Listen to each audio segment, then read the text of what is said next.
Shenjtorët e Shqipërisë, një podcast në Shqip, ku do të njohim kush janë shenjtorët e ditëve të mëvonshme në Shqipëri e kudo në botë. Në këtë podcast do të kemi bashkë bisedime me të ftuar, ku do t'i përgjigjemi pyetjes: çfarë do të thotë për ty të jesh një shenjtor i ditëve të mëvonshme? Unë jam Gjoni Myrtaj. Dhe unë jam Enida Rama Alushaj. Mirë se erdhët. Le të fillojmë.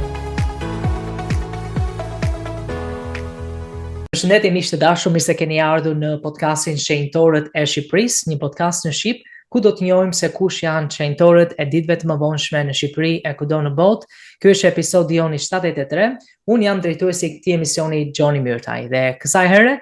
do të drejtoj këtë episod me të ftuarin e radhës. Përpara se të filloj me episodin ton, dua që t'ju rikujtoj që të na mbështesni duke parë video që ne publikojmë në kanalet tona YouTube, Spotify apo Podcast. Mos harroni që na bëni dhe subscribe për të mos mbasur episodit që ne publikojmë çdo javë për ju. Nëse edhe jeni të interesuar, ju lutem na kontaktoni, më shumë detaje për këtë do t'ju them më vonë. Por unë nuk do marr shumë kohë sepse jam shumë emocionuar dhe dua që të di kush është i ftuari jon i radhës.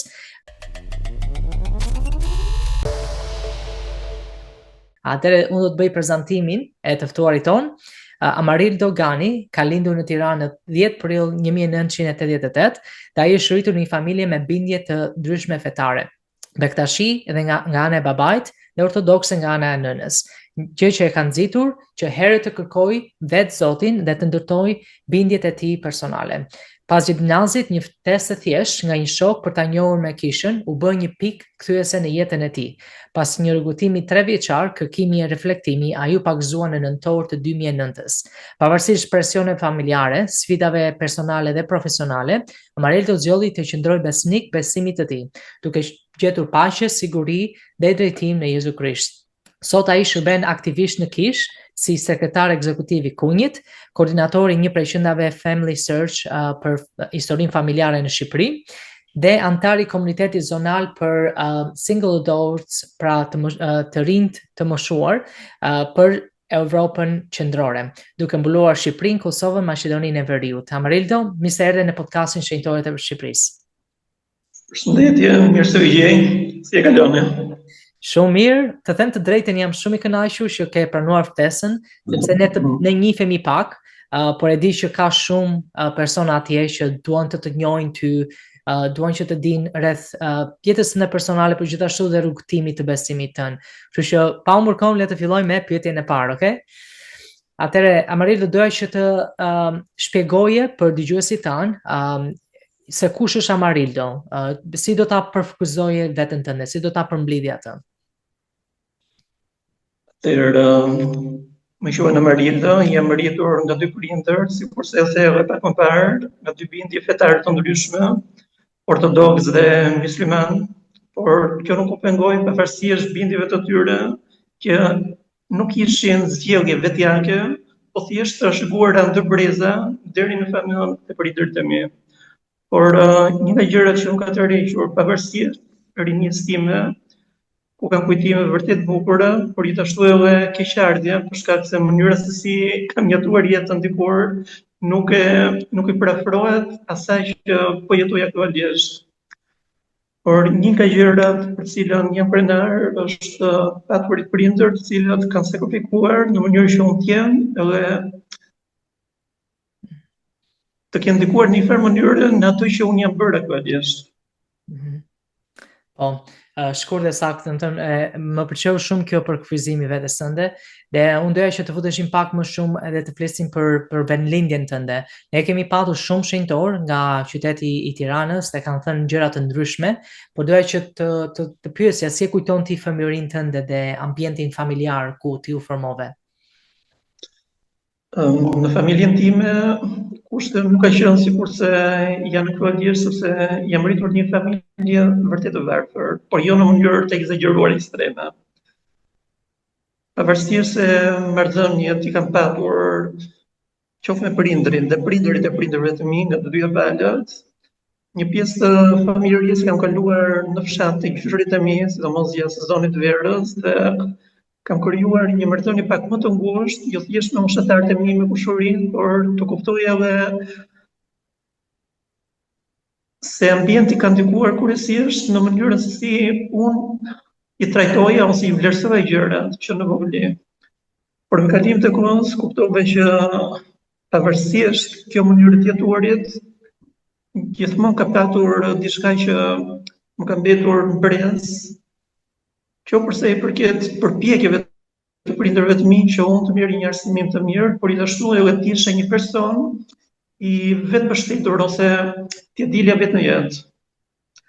Në momentin kur pata kontaktin e parë, sikur të rëndom në mënyrë rastësore do thoja, u njoha me Perëndim, por njoja nuk ishte në atë nivel që unë e ftova ato në jetën time, përkundrazi. Ishte thjesht diçka që ndodhi në mënyrë të natyrshme, sikur dikush prapas kene kishte përgatitur në mënyrë që unë të kisha i far interesi, ose kurreshti më tepër sa dëshira. Por kalimin e viteve, kur pash që duke bërë krahasimin edhe me familje antare, ose ku i pjesë e tyre mund të ketë qenë edhe antar të kishave katolike kryesisht ortodokse, më bëri përshtypje mënyra se si silleshin, si trajtoheshin, thua sikur ishte thjesht një maskim i mënyrës si jetonin jetën në ambient familjar, por thjesht kur familjarizova duke vizituar e shtëpitë e tyre, vura re që isha më i nxituar në gjykim sa të vlerësoja që ato gjëra që kisha mund t'i përmirësoja, po pa u varur nga mënyra se si po më edukonin prindrit e mi, pra të krijoja një pavarësi, duke krijuar edhe një lidhje me prindrit e mi gjithashtu. Më pëlqen shumë që duke rritur ti ke patur si thua një urinë e feve të ndryshme, edhe unë personalisht, domethënë e kam pasur këtë në jetën time, por jo dhe aq shumë të përhapur, me sa mbaj mend se kam qenë shumë i vogël, një nga eksperienca që mbaj mend është që edhe pse domethënë besimi ka qenë aty, unë nuk është se kam ditur shumë rreth veçorive, domethënë çfarë ndan një fe nga një fe tjetër. Unë për shembull jam pagëzuar në kishën ortodokse kur kam qenë një foshnjë, edhe nuk është se kam marrë vesh gjitha mësimet që e veçon një kish. Doja të pyesja në lidhje me këtë se si e kishe ti domethënë duke u rritur të gjitha këto besime të ndryshme, atë të bënin konfuz apo të dhanë një pak a shumë një ori që të gjeje kishën e Jezu Krishtit? Besoj të dyja, sepse pjesa më e madhe, sidomos kur dikush ose prindrit në raste festash, qoftë në Krishtlindje ose në Pashk, e frekuentonin dhe bënin thjesht sepse ishte pjesë e traditë. Unë duke nisur me këtë gjë, po ndiqja thjesht rrymën, duke bërë sikur se mund të bënin edhe ato që kishin përres, por pa e kuptuar arsyeën pse bëj. Por kjo më përshtylloi në një farë mënyrë sepse nuk ndija atë gjatësia të paqe që mund ta dija në shoqërinë e dikujt që vërtet kishte një uri dhe ditë të çbënte në lidhje me bindjet fetare, sidomos krishterë. Por besoj impakti më të madh e kanë patur prindrit, sepse mënyra si kanë jetuar jetën, pavarësisht paksive, gjë që është diçka që në bashkon familjarisht, familje shqiptare, që thjesht të besuar në një Zot ishte mjaftueshme, ose të bërë një ritual që ishte pjesë e tradite, e trashëguar ndër vite, ishte mjaftueshme për të treguar se vërtet besojnë, po që është gjithmonë diçka që më lindë përshtypje pse nuk ka më tepër se kaq, kur i shohim gjëra thjesht në brendësi, sikurse të tjerë duan që ne t'i shohim. Dënimi kur u shoqërova edhe me ato që kishin bindje të ngjashme me mua, atëherë kuptova që pjesa më e madhe e prindërve nuk e kuptonin jo për shkak se nuk donin, po për shkak se nuk i ishte krijuar mundësia. Një pjesë, nuk po them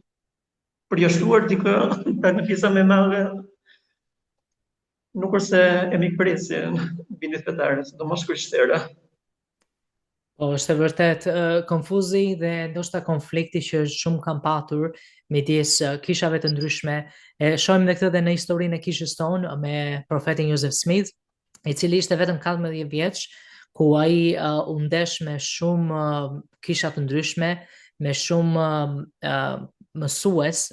të ungjillit që profetizonin gjëra të njëjta, po ishin të ndryshme, ose që binin në debat me njëri tjetrin, derisa ai domethënë deshte të gjente kush ishte kisha e vërtet. Dhe me këtë pak a shumë histori në sfond doja që të lidhja pyetjen tjetër që është si u njohë ti me kishën e Jezu Krishtit të shenjtorëve të tij dhe të mëvonshme, si ishte takimi i parë me misionarët. Në të vërtetë do thoja ishte pak e pazakonë sepse duke qenë se ftesat nuk para mi bënin miq, sidomos miq të ngushtë, deri në moment kur u diplomova nga gjimnazi dhe gjatë verës, një shok pa dijen time, që ishte zakonshme. Më surprizoi duke bërë ftesë dhe paraprakisht më kishte thënë që kishte ndjekur disa ortak lishtës, gjë që akoma e dëgjoj përderisa ofronoi këtë kurse edhe mes misionarëve për jo antar. Ishte ai që bëri japin i parë. Aq sa u befasova sepse nuk e kisha parë ata anë të tij që ti ishte vërtet besimtar dhe besonte edhe ta praktikonte besimin.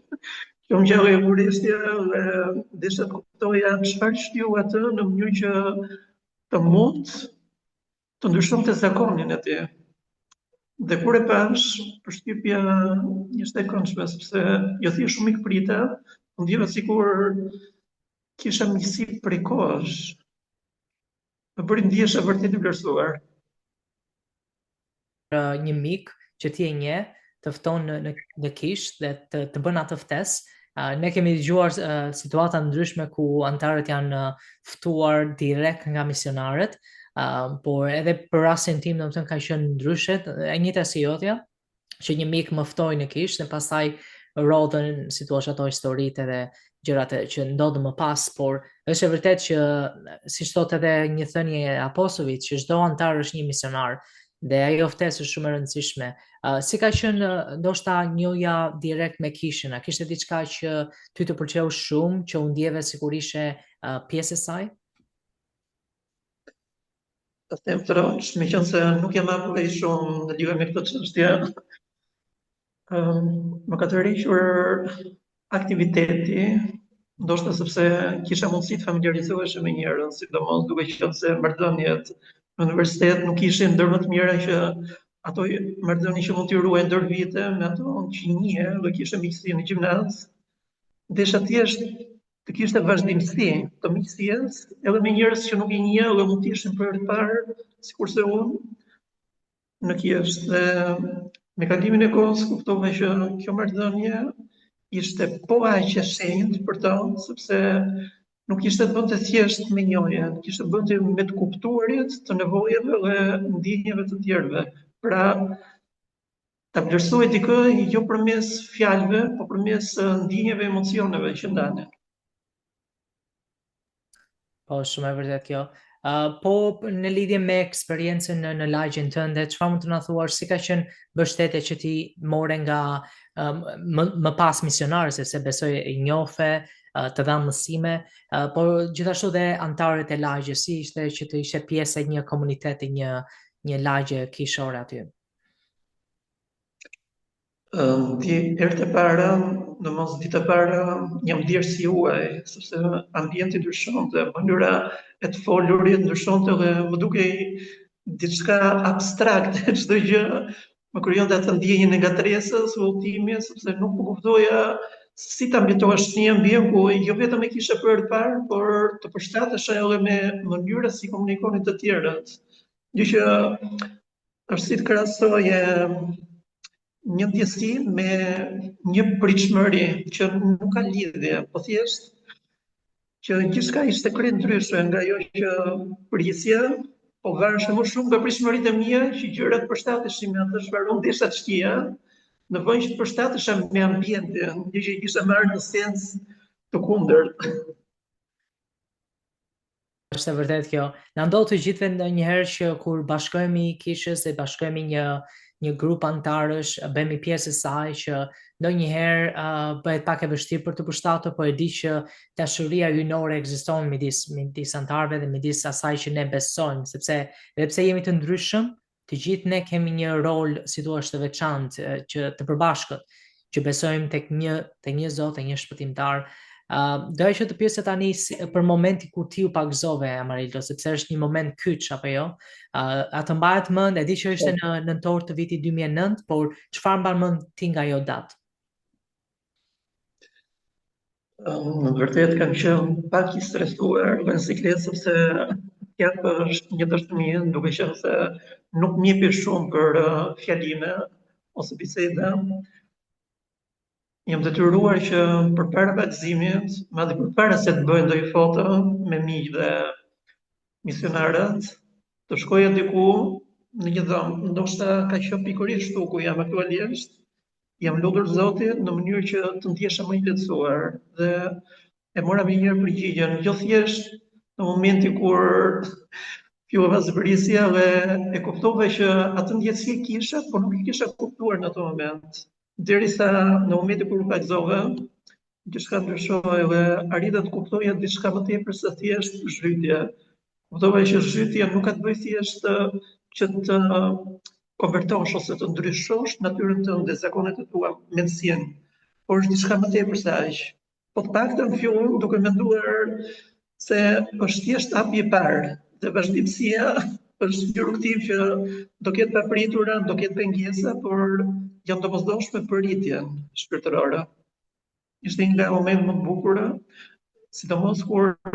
fillova të flisja, gjë që e kuptova thjesht mbas disa muajsh, arsyeja pse atë ndjesi e kisha ruajtur për disa javë dhe ato që kisha thënë nuk kujtoja asgjë, thjesht se po fliste frymë e shenjtë. Ndërkohë që tjerët po më shihnin, ndoshta pak të habitur, sepse duke patur miqësi ose njohje me to për rreth 3 vjet, përpara se të pagëzohesha, ish më të habitur në mënyrën se si kishte ndryshuar mendësia, mënyra si flisja që ishte e ngjashme në mënyrën e tyre. Pëlqeu shumë që the këtë sepse në një farë mënyrë rezulton si diçka që unë kam përjetuar gjithashtu, edhe pse kur u bashkova me kishën vetëm, të ishte një eksperiencë unike që siç edhe ti vetë nuk është se ishte diçka që menjëherë unë ndjeva rehat me ato, sepse janë shumë gjëra të ndryshme me gjëra që ne përjetonim në jetën e zakonshme. Por ashtu si ti, domethënë, unë gjeta një vend paqësor, një vend me njerëz shumë të dashur, ku mund të ndihesha pranë Zotit, pranë Perëndis, edhe ishte një vendim shumë i veçantë për mua. Kështu që faleminderit që ndave këtë, sepse më ndihmonte mua me udhëtimin tim që kam patur në kish. Biseduam pak a shumë për vendimin e pagëzimit, por doja të pyesja në lidhje me ndoshta a ke patur ndonjë lëkundje të besimit në fillim, sepse ndoshta atë nuk e pasur dhe mbështetjen e du nga familjarët, a ke pasur këtë mundësi? Është bashkëmarrëshme, sepse duke ndërtuar në jetë ato ujre, sikurse unë edhe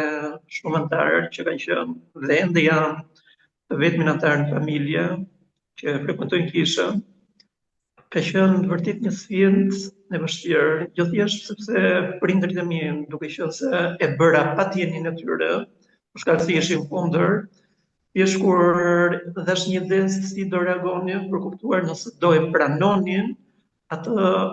dëshirë që kishin për të pagëzuar, në një moment nuk u bevasova sepse e prisja që nuk do reagonin mirë, po mbas pagëzimit, momenti kur e ndjeva se duhet lirosha nga ajo ngarqesë që po e mbaja për vitesh mbi shtëpinë, kuptova që gjatë kësaj kohe Perëndia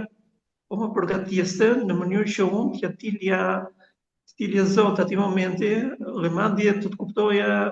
domethënë në një vargu, në mos gaboj është nga Jezu Krishti ku thuhet: në qoftë se ju jepni jetën tuaj për mua dhe ungjillin tim, ju do fitoni. Dhe aty e kuptova që nuk kuptonte t'ja japësh jetën në mjesh,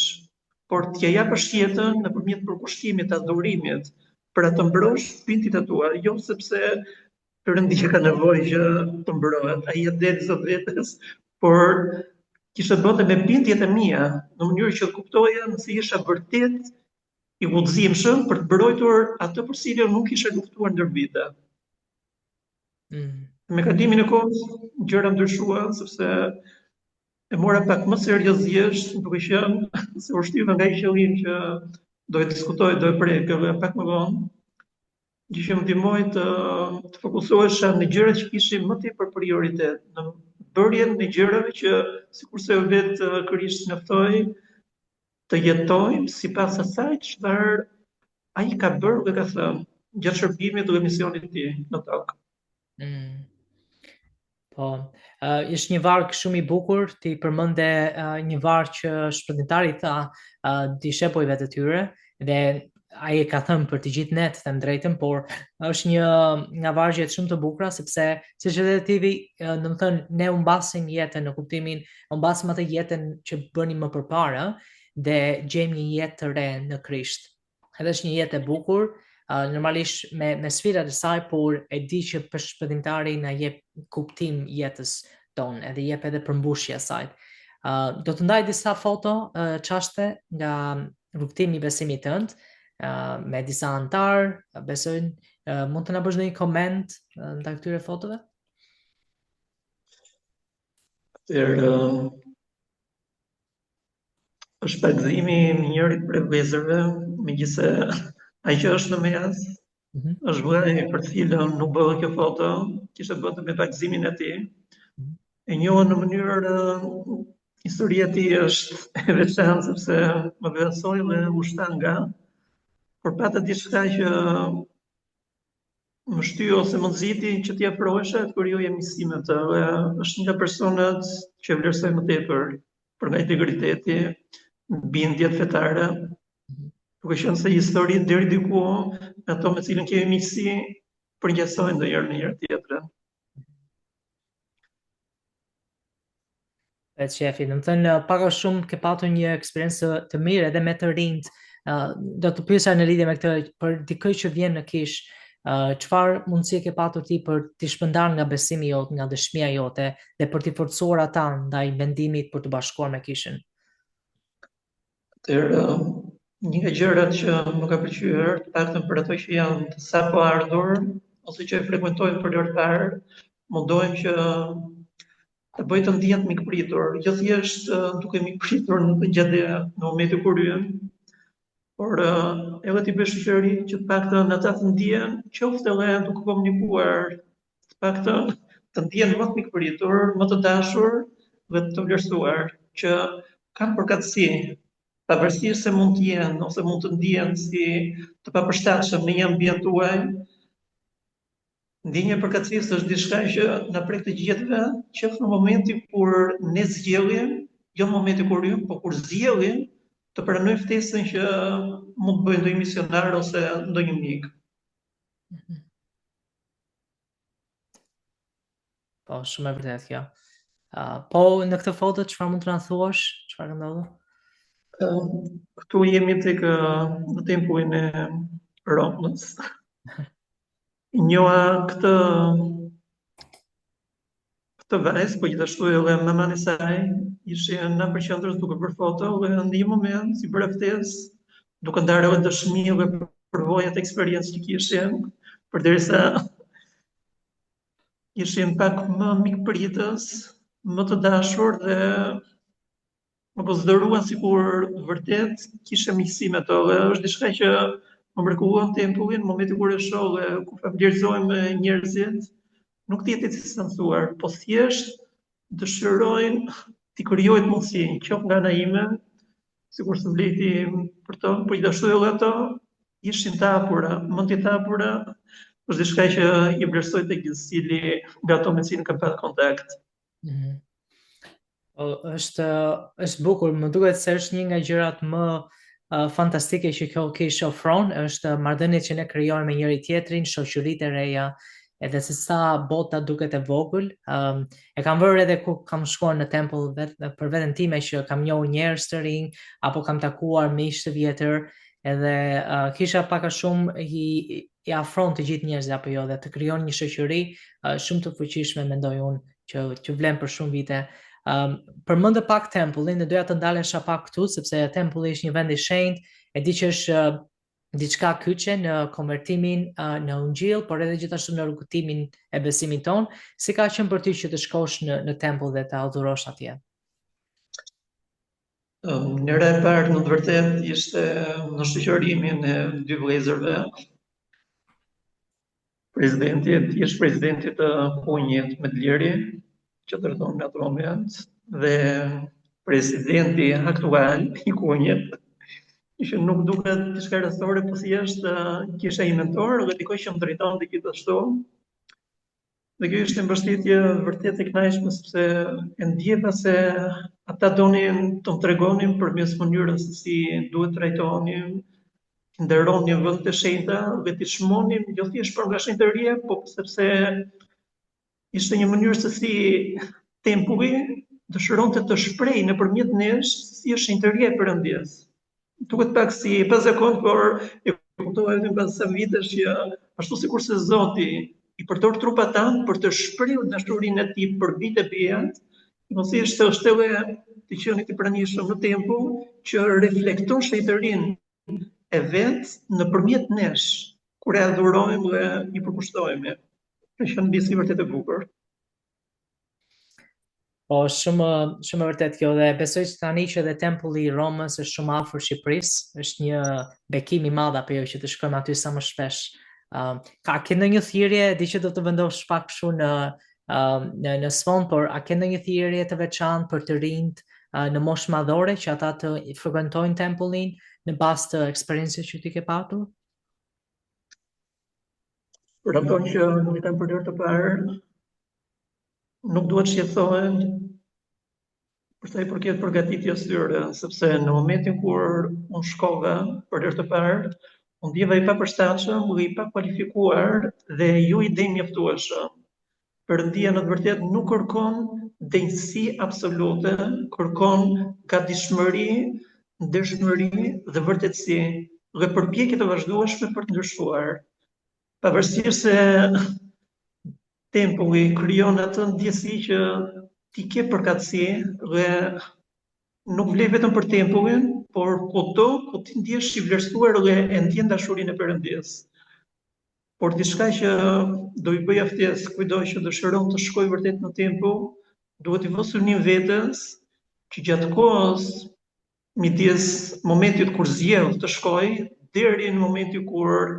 shkon në tempull, ti përkushtohet vazhdimisht, qoftë në përpjekje të vogla çdo ditë, ajo do bëj diferencën në momentin kur të kthesh kokën pas mbas sa vitesh dhe të dallosh që gjithçka e vlejti.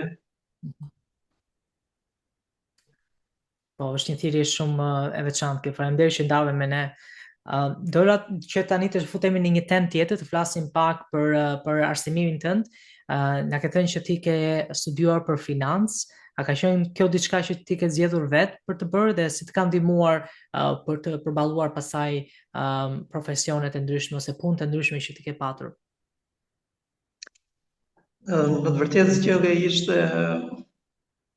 jo plotësisht e imja, sepse në momentin kur kisha bërë aplikim dhe nuk ja dola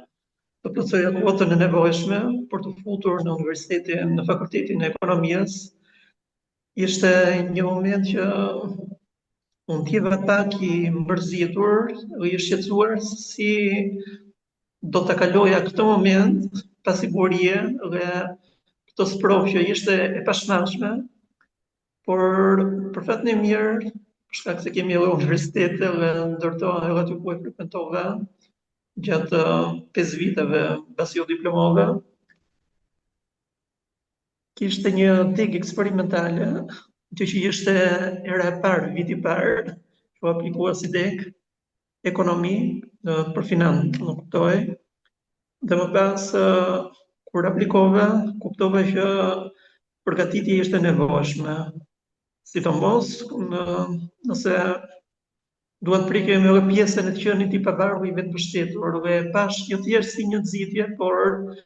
si një moment të reflektimi, shqyrtimi ndaj vetes, nëse vërtet dëshiroja të varesha nga prindrit, edhe në moshë madhore,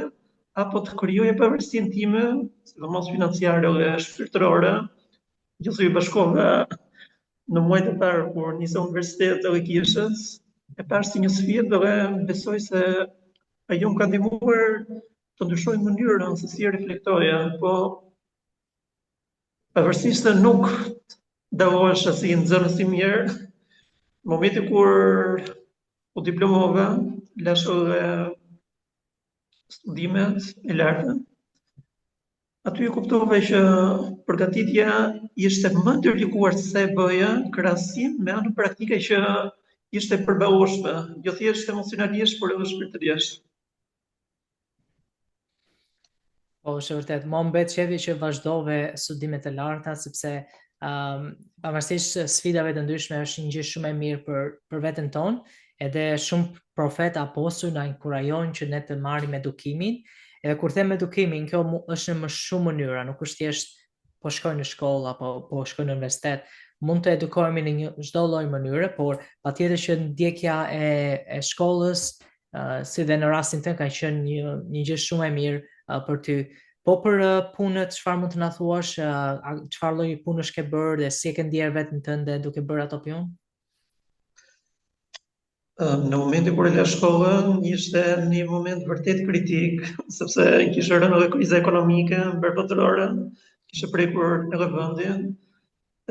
Kushtet ishin të pakta për të patur kontakt ose të ofroj ato kontribut për cilën isha përgatitur, kisha kryer studimet e larta, përfshirë edhe masterin dhe u gjeta si i zbuluar nga çdo goditje, pasiguri, stres, shqetësim, sepse nuk e gjej veten në ato vende, kryesisht në call center, ku kisha mundësi për shkak të njohjes së gjuhës italiane dhe kjo ishte një lehtësi, por edhe një luks, sepse nuk mund ta përqendroj vëmend ose ta shija veten ose të ardhmen time mes kufjeve, mes zhurmeve që ishin pak bezdishme në muajt e parë dhe desha thjesht të shmangesha dhe të krijoja një identitet që më përshtatej tipit tim. Një ambient ku të kisha kontakt me njerëz, por mos i alarmoja thjesht me zinin e parë që mund të dërgoja.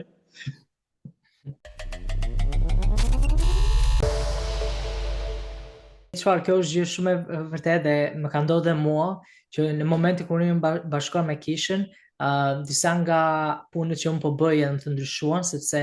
nuk më pëlqente ambienti, nuk më pëlqente ndoshta presioni që unë përjetoj aty apo thjesht edhe pritshmëritë që ishin tepër të larta apo që mbinin ndesh me vlerat e mia, edhe vendosa që të shkoj për një punë më modeste, ndoshta edhe jo që të pagon më shumë, por është ajo kënaqësia, si thua, e shpirtit, plus ajo mundësia për të adhuruar ditën e diel, se kam pasur edhe punë, domethënë që mund të punoja në fundjavë, por zgjodha që të punoja diçka tjetër që të kisha mundësi të shkoja në kishë dhe të adhuroja Perëndin atje.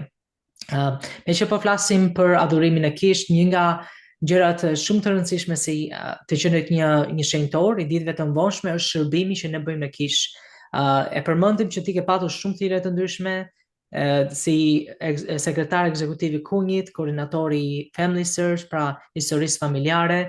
por edhe për të rinj në moshë madhore. Çfarë më thuash për këto thirrje, si të kanë ndihmuar ty për të rritur në besimin tënd?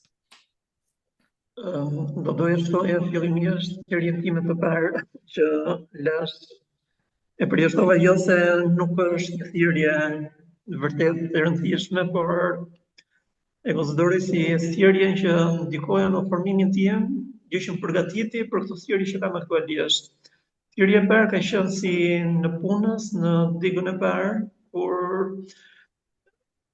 duke mos patur dieni lidhur me çështjet që preknin çështje financiare, burokratike ose administrative i konsiderisht, të gjeta veten të habitur si dikush që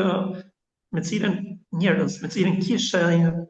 miqësi ndër vite, më ofroni diçka duke ditur se unë nuk kisha përvojë në atë fushë. Por një nga gjërat që më tërhoqi vëmendjen që një bisedë mos gaboj ose një pull që u përmend për shumë muajsh, Perëndia thret jo për shkak se je kualifikuar, por për të kualifikuar. Pra kjo ndryshoi mënyrën se si e mendova dhe në momentin kur arrita të kuptoj domethënien e saj, e mora me më tepër sportivitet, në sensin jo për ta vlerësuar, por i dhash vëmendjen e dur, isha edhe i qëllimshëm pse e bëja, jo thjesht i shtyr nga dëshira për ta bërë,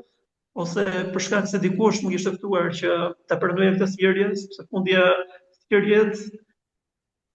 pranimi i tyre edhe ushtrimi ose përkushtimi ndaj atyre thirrjeve është diçka vetjake, nuk ka të bëjë me tjerët. Por kjo ka ndryshuar edhe mënyrën se si kjo hapi pragjet e qiellit në sensin e vërtet fjalës, sepse mënyra se si me pranimin e saj ndryshoi edhe si shija gjërat përmes meja, duke u treguar sa më i kujdesshëm që ajo mënyrë se si sillesha në ambientin e kishës, të vlente edhe shpillë, kjo ndikoi në ndryshimin e qëndrimit që prindrit kishin për kryesisht për anëtarët, për misionarët, për gjithashtu për kishën. Besoj se jam litë sepse ishte kjo ajo çfarë kisha nevojë, por që bëri një dallim goxha të madh pas shumë vitesh. Po, unë jam shumë i njohur që ke planuar shumë thirrje të ndryshme dhe di që ke bërë maksimumin tënd për të përshpejtuar punën e Zotit, domethënë në ndërtimin e kishës aty në Shqipëri, dhe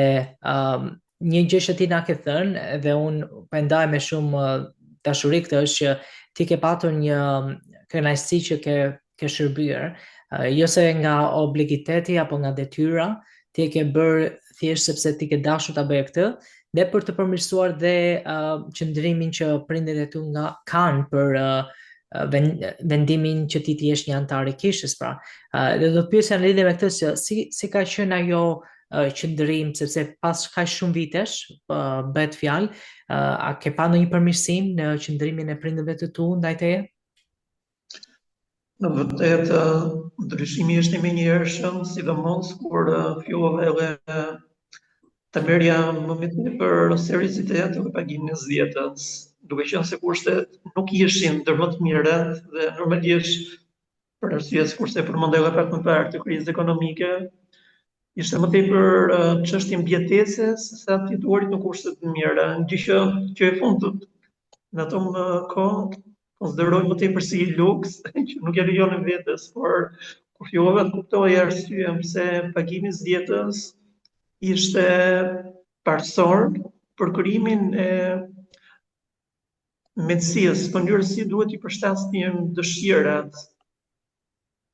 mënyrës si stili ynë i jetës duhet përshtatet me vullnetin e Perëndisë, kuptova që ai ishte në të vërtetë për ne, jo për Perëndin. Duke ditur se Perëndia bën gjithçka për të mirën tonë, atëherë kuptova që ai ishte i pari bindje. Bindje në mënyrë që ne t'ja nështroni veten sipas dëshirës. Çka kuptova në një moment, duke reflektuar në një moment kur po meditoja, se Perëndia dëshiron që ne të jemi të bindur. Ai në të vërtetë është një ngjashmëri me dikoj që do të kryejë diçka, por jo sepse i thuhet, por do që ne të kuptojmë që dëshira e Perëndisë është që ne të kemi dëshirë nga vetja jonë për të vepruar në atë mënyrë. Dhe kjo ndryshoi komplet mënyrën se si i shija gjërat në jesh. Përfshirë edhe në veçanti edhe pagimin e zgjedhjes. Edhe çështje të tjera fetare. Po më kujton atë vargun e famshëm, nuk i kam fjalët tamam, por është ajo që thuhet që Perëndia nuk i nxit të gjithë njerëzit për të bërë mirë, po ai kërkon që ne të vendosim vetë që të bëjmë gjëra të mira, apo të kemi vullnetin, siç e the ti, për të vepruar, për të përmbushur vullnetin e tij. Pagimi i zgjedhjes, siç e përmend, është një nga parimet e mia të preferuar gjithashtu, sepse kam gjetur paqe, po kam gjetur edhe bekime të shumë llojshme, thjesht duke u bindur ndaj këtij ligji. Edhe pse ndonjëherë është e vështirë, për arsye ekonomike, për arsye ndoshta emocionale,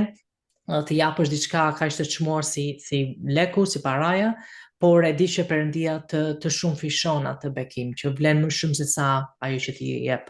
A ka patur ndonjë gjë tjetër në kish, në një nga parimet apo mësimet që ti akoma, domethënë, e çmon dhe të ka ndihmuar ty për përmirësimin e jetës tënde? Do përmendja pjesën e durimit, nga që nëse krahason se si kam qenë, ose do të jam me dika eksperiencë që kam patur në lidhje me vetë kontrollin, durimin ose vetë përmbajtjen, ndoshta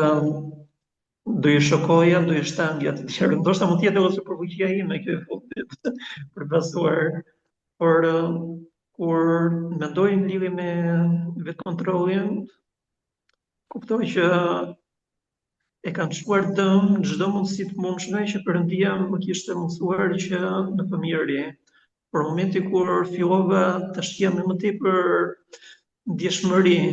ato gjëra që janë të dukshme nga syri, por kur e mbaj zemrën të mbyllur ose ngursuar, atëherë mendjen e mbyllur dhe shpirtin e ngursuar, është më e vështirë të dallosh këto gjërat nëse i ke përballë. Por teksa meditoja, jo s'kam qenë vërtet në vitet e para një i fiksuar në bazë të studiuar i çdo ditë, por momenti kur kisha nevojë, i shpletoja. Po me kalimin të kohës kuptova që është ngjashmëri me ushqimin shpirtëror, sikurse edhe ato fizik. Nuk mund t'ja dalim dot mba të vetëm, sidomos kur jemi zbuluar nga goditjet, nga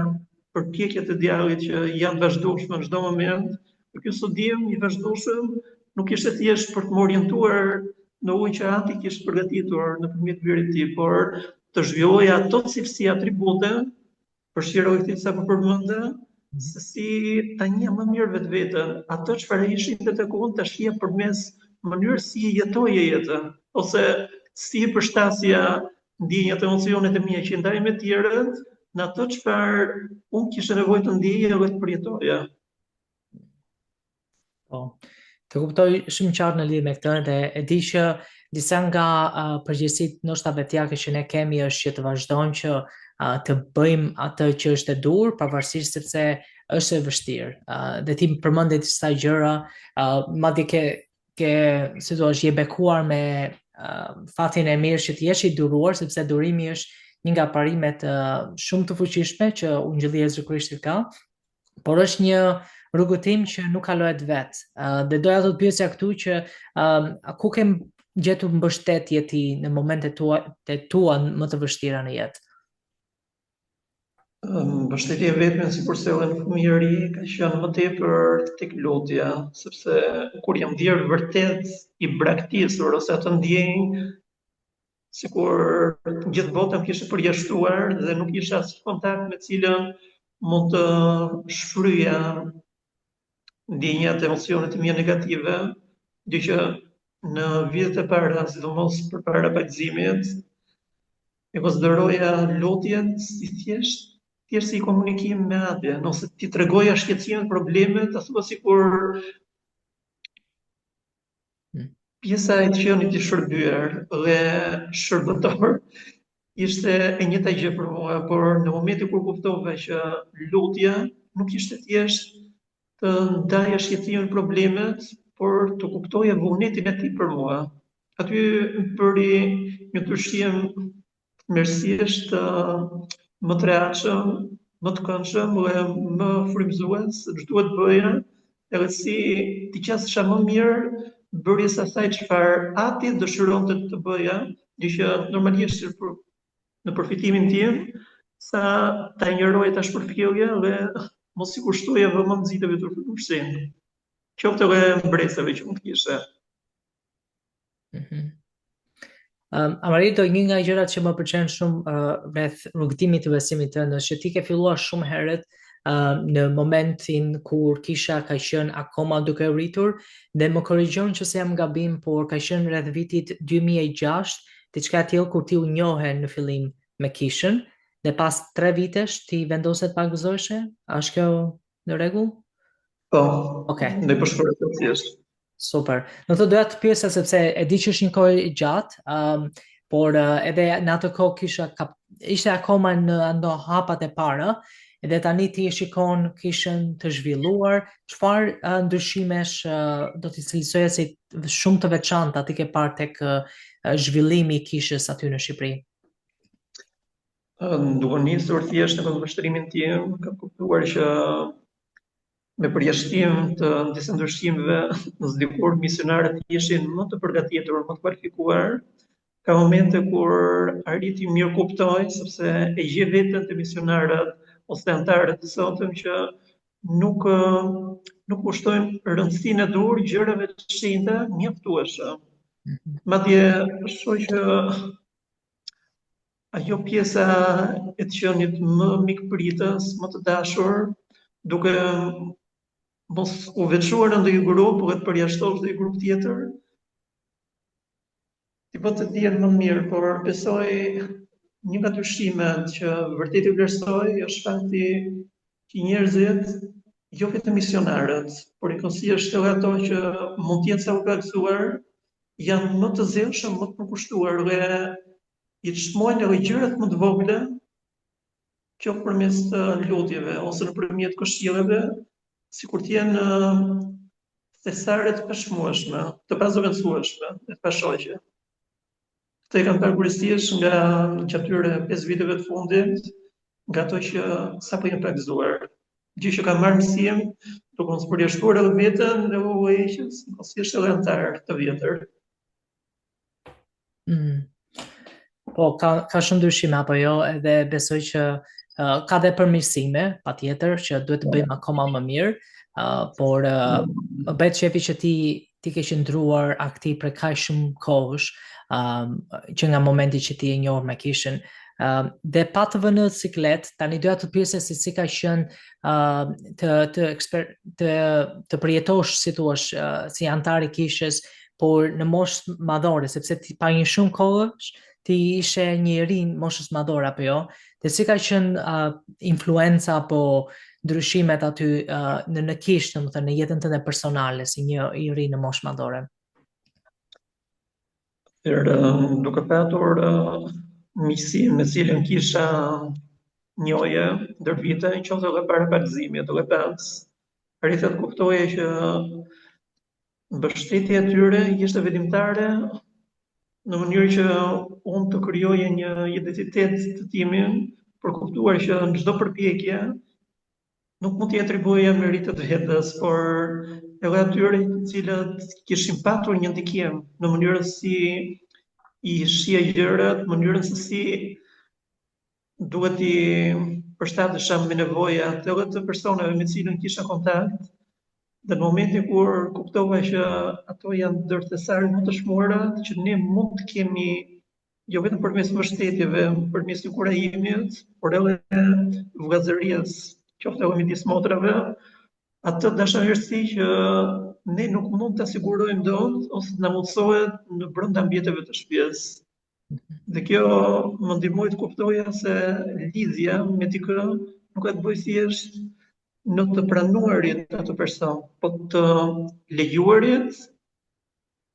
që duke pranuar veten, ne të mund të përsjellim atë dashamirësi, sikurse Perëndia ndan me ne, të mund të ndajmë edhe ne me ato, thjesht përmes pranimit të vetvete sa. Po, është shumë e vërtet. Dhe faleminderit që je si thua mbështetës i të rinj të rejave aty në kishë, dhe të rinjt në moshë madhore. E përmendëm pak a shumë tek biografia jote, që ti je edhe një antar i komunitetit zonal. Mund të na shpjegosh shkurtimisht çfarë do thotë kjo, çfarë mundësish ke patur ti për të shërbyer? Do doja thjesht të nisja duke qenë se është një thirrje e re për mua që nuk kam patur dieni ose kontakt me të huaj, precisht me ato që mund të jenë qoftë vendas ose ato që jetojnë në Kosovë ose në Maqedoninë e Veriut. Ndodhi përmes një ftese që më bë nga presidenti YSI, në momentin kur i pranova, pata kontakt edhe me plakun që kurëson dikur në nivel zonal për Europën qendrore, dhe u njoha jo vetëm me antar të cilët kishin kohë, ishin ndër të parët që kishin mundësuar krijimin e këtij komiteti në kohën gjatë Covidit, dhe në momentin kur pata mundësi të kisha kontakt me të rinj dhe të reja të moshë madhore beqar, nga Europa, përmes një aktiviteti që u zhvillua po këtë vit, kuptova që çdo person, sidomos ato që mund të ndihen të vetëm, mund të ndihen të braktisur, Perëndia ka një arsye pse ka lejuar që gjëra të tilla ndodhen. Dhe nuk arrija të kuptoja, vetëm gjatë verës kur fillova që shikoja përmes një studimi ose përmes përpjekjeve kontakteve edhe me UEG-s zonal dhe lokal, që të mund të kuptoja më mirë se cili ishte ajo çfarë do të shëronte që unë të kontribuoja në ndihmë të tyre. Pra se si të isha vërtet një instrument i dobishëm dhe efektiv. Kuptova që Perëndia ka lejuar qëllimisht këtë, sepse ato gjëra që me një të rritur në moshë madhore beqar, duke mos përjashtuar qoftë të ve ose të divorcuar ose të pamartuar, Perëndia e kishte bërë qëllimisht, duke ditur se pjesa më e madhe e anëtarëve në Kish janë beqar, ose single adults, ato gjëra që Perëndia nuk mund t'i bëjë dot me anëtarë që janë të martuar, ai dëshiron që ne të ofrojmë mbështetjen, kontributin tonë për ato si puna jonë që kanë vërtet nevojë të ndjejmë përkatësi në pjesh. Po, e vërtet kjo. Unë doja që edhe të daleshim pak në një temë tjetër kur ti na ke thënë që nuk e patur mundësinë të shërbej një mision me kohë të plotë. Gjithsesi ti ke vazhduar që të shërbesh vazhdimisht në Kish dhe ti je i angazhueshëm me aktivitete të ndryshme, me shërbime të ndryshme. Çfarë thirrje do t'i bëje ti atyre që nuk e kanë pasur mundësinë për të shërbyer në mision, që e kanë pak vështirë ta pranojnë që Perëndia gjithsesi është i kënaqur me ta? Çfarë mesazhi inkurajues do të ndajë me ta? Në të vërtet, pavarësisht kam patur mundësi të shërbej në mision, do inkurajoja që të kishin një qëllim të vetvete, jo thjesht diçka kalimtare, por ta konsideronin si një thirrje e cila duhet nderuar, vlerësuar dhe që do të ishte jo thjesht për dobinë e tyre, por edhe të personave që me cilën do kishin kontakt. Një nga gjërat që kam kuptuar nga ato që vërtet e kanë marrë me më tepër seriositet, se i kanë kushtuar rëndësi misionit gjatë që nga 2006 deri më sot, është ata që kanë qenë më të suksesshëm, janë ata që kanë zgjedhur të jetuan mbi dhe bjet e Perëndisë. Kjo besoj se është qëllimi parsor pse duhet të ndjekur dhe duhet bërë, pavarësisht pengesave që mund të hasim për të bërë një mision komplot. Duhet kemi një qëllim që vërtet të jetë i drejtë, i denjë për të ushmuar. Si dio. Po. Edhe me këtë mesazh shumë të bukur që ti ndave, ne shpresojmë që shumë për ata që na dëgjojnë të dinë që ata janë të rëndësishëm para Perëndisë, se pavarësisht sepse ata zgjedhin apo nuk zgjedhin të shërbejnë një mision, është metë midis atyre dhe Perëndisë, por është e rëndësishme fakti të theksojmë që shërbimi i misionit ndoshta nuk është për të gjithë, por ka plot mundësi në Kishën e Jezu Krishtit për të shërbyer. Edhe pse ajo nuk mund të përkthehet në një mision me kohë të plot, ka plot mundësi që ne mund të shërbejmë. Doja që të pyesja tani, Amarildo, në lidhje me familjen, por me familjen që ti ndoshta një ditë ke ëndër që të krijosh. Çfarë do të thot për ty si një njeri në moshë madhore që të krijosh një familje tënde një ditë, edhe të jetë një familje përjetshme? Një nga gjërat që Perëndia na ka ftuar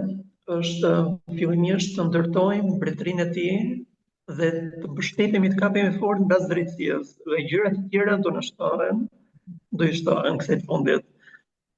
Ka qenë pak e vështirë të mendoja nëse Perëndia më kishte braktisur vërtet gjatë viteve të fundit, duke bërë përpjekje vazhdimisht që ta vjen zbatim këtë, pavarësisht luative që janë të pashmangshme dhe na përgjegjësinë për nesh, kur kemi edhe dyshimet pa sigurinë tonë, për ta ndjekur ato që Perëndia për cilën Perëndia na fton vazhdimisht, kuptova që e lidh kuriozisht në diçka që më tërhoq vëmendjen kohët e fundit, pse Perëndia po më mban në pritje. Një nga arsyet është rasti i Adamit dhe Evës. Kur Adami ishte në kopësh, Perëndia nuk i tha shko kërkoj Evën. Tha të jesh i cakotoi thirrjen që të jetë kujdestar për kopshin e Edenit. Dhe më pas, kur ajo shërbeu për përgatitjen e tij në lidhje me atë çfarë në të vërtet ishte domosdoshme jo vetëm për Adamin, por i kënaqësisht edhe për Evën, më pas Perëndia, mbasi vërtet ai ishte i kualifikuar dhe i denj për të patur një partnere, Perëndia ja dërgoi. Pra është një ngjashmëri edhe me ato që mund të jenë në kërkim, është diçka e mirë, të jesh në kërkim ose i dërgohesh lutje Perëndisë në lidhje me ato gjëra që ne do donim të kishim, në mënyrë që të përshtatim me ato çfarë do donim të kishim jo vetëm ne, por edhe të persona përreth nesh, sidomos partnerja jonë e ardhshme, dhe kuptova që Perëndia po na kualifikon nëpërmjet këtyre ftesave. Më kujtohet, ndoshta po egzagjeroj me kohën, jam se më lejohet, janë të ligjura në mënyrë të pazakon të thoje, kemi një ligj, ku thuhet, fjalë për fjalë s'më kujtohet mirë, por ka një ligj të shkruar në qiell mbi të cilën varet gjithë bekimet. Dhe në bazë të ligjit që i bien të vinë, sigurojmë bekimet që lidhen me atë ligj. Se këtu e kuptova që të çelësi për të marrë përgjigje në lidhje me të paturit të vërtet një partnere të denj, duke qenë vetë të denj fillimisht, në mënyrë që ne të jemi ai instrument për të ndihmuar partneren tonë të bëhet ajo çfarë Perëndia do dëshironte që ajo të jetë. Kjo vlen edhe për ne, sikurse edhe për ato njëkohësisht. Ndoshta kjo është ajo që kërkon Perëndia, thjesht të ndërtojmë fillimisht mbretërinë e tij dhe të kapemi mbas drejt fjes. Dhe çdo gjë në kohën e tij ka përndodhur. Është sfidë, por është e domosdoshme.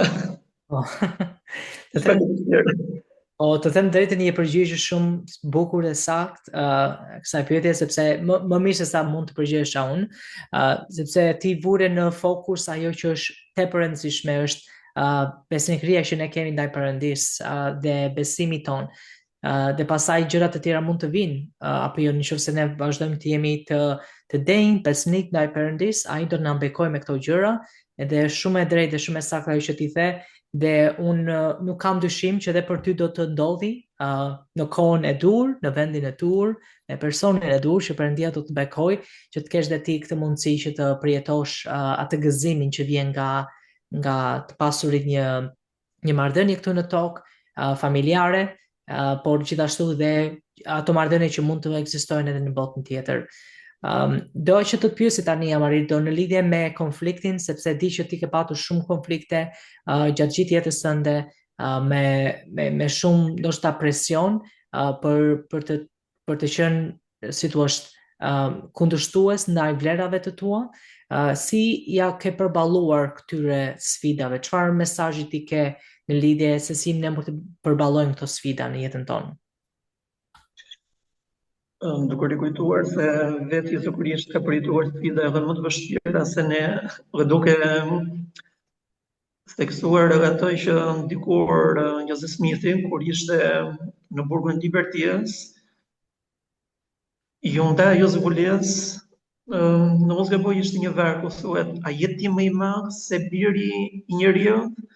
Dhe në momentin kur ne i konsiderojmë këto sfida që janë të dhimbshme, janë të lodhshme, duhet kujtojmë se në momentin kur ai Jezu Krishti po i përjetonte ato në kopshin e Gjetsemanit, gjithashtu edhe në Kalvari, ajo lodhje ishte për durimin e tij, për zhvilluar atë cilësi që ne kemi dëshpërimisht nevojë në çdo moment jetës. Dhe në momentin kur ne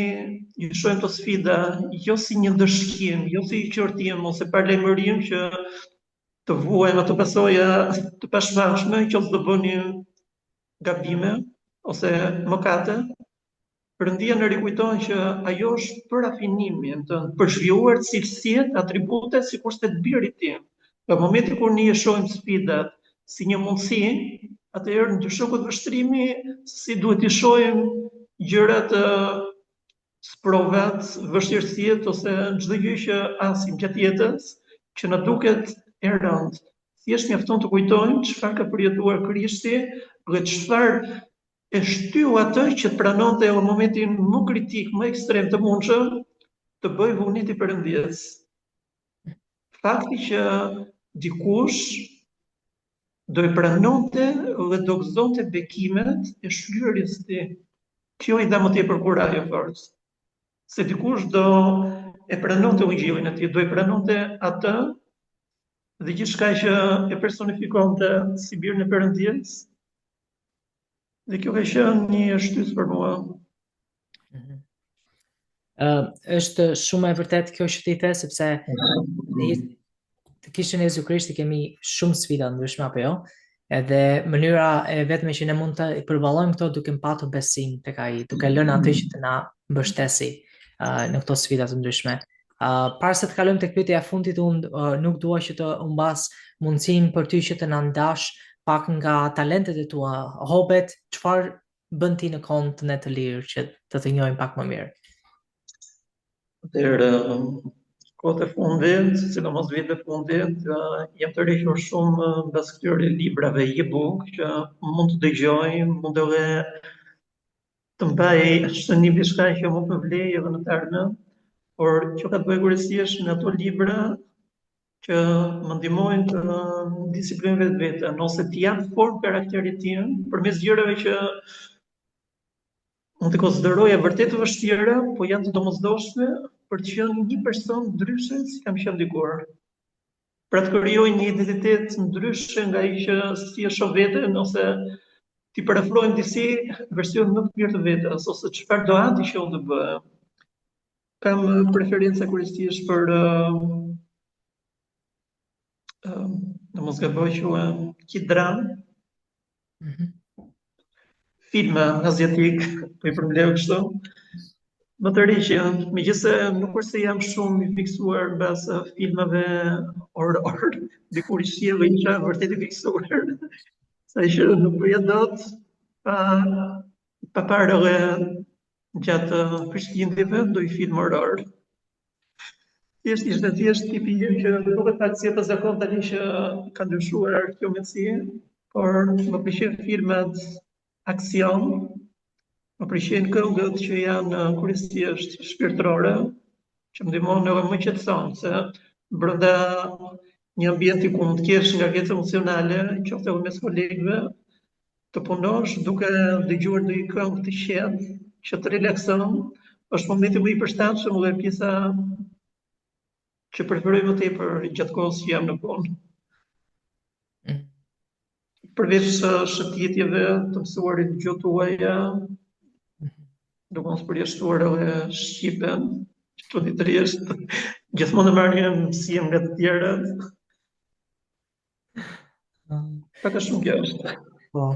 Jo, më bëhet shumë shefi që ke shumë talente, shumë gjëra të bukura që ti bën me kohën tënde të lirë, edhe vazhdojnë që ti forcosh ato talente ose ndoshta edhe mundësi që Perëndia të ka dhënë për të shijuar jetën. Edhe shumë faleminderit që ndave. Unë nuk e dija që nuk i pëlqej filmat horror, për mua më pëlqejnë deri diku kur janë të pranueshme, pastaj kur është pak shumë e frikshme ndoshta mund ta anashkaloj ato, por po më bëri shefi që ndave ti këto me ne. E di që thash ishte pyetja parafundit, por unë doja gjithashtu të jepja mundësinë ty nëse ke ndonjë mundësi që ti të flisje me ndonjë të ri në moshë madhore për ta forcuar atë në besimin e tyre, në dëshminë e tyre, çfarë mund t'i thosh atyre? Duke qenë se jam edhe vetë një antar në moshë madhore veçare, do i thoj që Perëndia e don shumë, pavarësisht situatave, sfidave që po përjeton, edhe ndjenjën sikur i je i përjashtuar dhe i distancuar nga tjerët, kujtoj që ai bëri çmos në mënyrë që gjithçka që ti mund të gëzosh të jetë për bekimin tënd të 10 personave përreth. Mos i shkur dorë, sepse Perëndia është gjithmonë pranë teje.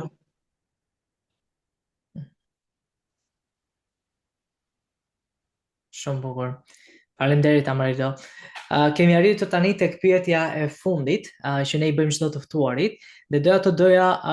të dija për ty Amarildo çfarë do të thotë për ty që të jesh një shenjtor I ditëve të mëmosshme. Isha një shenjtor, nuk më kupton thjesht të mbash me vete emrin e Krishtit, por ta personifikosh sipas mënyrës si ai ka jetuar jetën, të mund të ndash ato me të tjerët, qoftë përmes pranisë tënde, përmes dashurisë, edhe për kushtimit të vazhdueshëm që ato gjëra që ai ka bërë për ne të mund t'ia tregojmë përmes mirënjohjes, duke bërë gjithçka që ai e shet arsyeshme të shkaktojë jo vetëm mbi ne, por edhe tek të tjerët.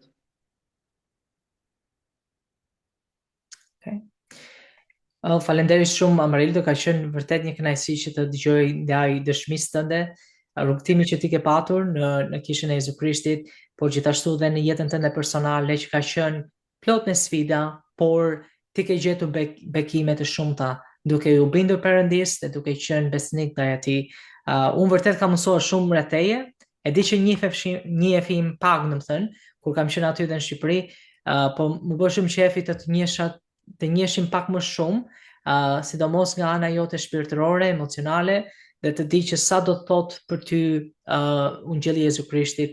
sidomos ajo pjesë që the që të mbasësh jetën e ta gjesh përsëri në Krisht është shumë e rëndësishme. Kështu që unë të falenderoj që ishte pjesë tu në podcastin tonë sot.